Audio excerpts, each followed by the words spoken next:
City की प्रस्तुति, city की रामलीला। नमस्कार, मेरा नाम है अखिल और ये है सिटी की रामलीला, जहां अभी तक हम आपको बालकांड, अयोध्या कांड की घटनाएं सुना चुके हैं।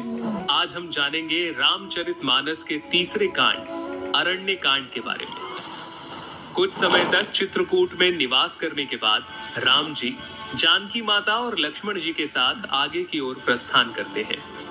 अरण्य कांड में इंद्र के पुत्र जयंत का भी प्रसंग आता है, जो श्री राम के बल की परीक्षा करने के लक्ष्य से कौवे का रूप धारण कर माता सीता के चरणों में चोंच मार देता है। माता के चरणों से जब रक्त बह चला, तब श्री राम ने एक सीख को अभिमंत्रित कर जयंत की ओर छोड़ा। जयंत बचने के लिए अपने पिता इंद्र के पास भी गए, लेकिन उन्होंने भी रामद्रोही को शरण नहीं दी। अंत में वो श्री राम से एक क्षमा प्रार्थना करता है और श्री राम कौवा रूप धारण किए इंद्र पुत्र को काणा कर जीवन दान दे देते। ऋषि अत्रि और ऋषि शरभंग जी से मिलने के बाद जब श्री राम आगे बढ़ते हैं तो उन्हें हड्डियों का ढेर दिखाई देता है। पूछने पर मुनि बताते हैं कि राक्षस दल सब मुनियों को खा जाते हैं।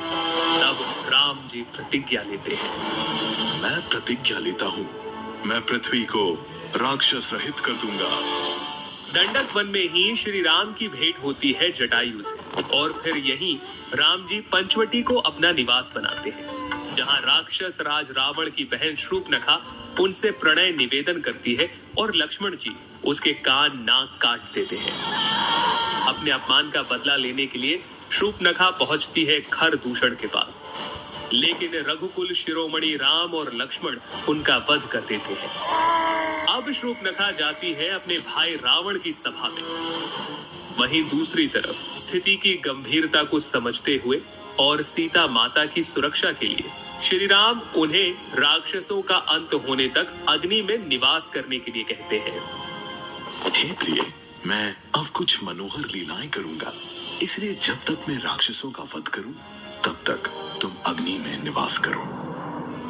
इसके बाद मारीच का स्वर्ण मृग बनकर आना और उसका मारा जाना, ये प्रसंग आता है। इधर रावण द्वारा सीता माता के स्वरूप यानी माया सीता का हरण किया जाता है और जानकी विलाप करते हुए कहती है, हे रघुनाथ जी, आपने किस अपराध पर मुझसे दया भुला दी।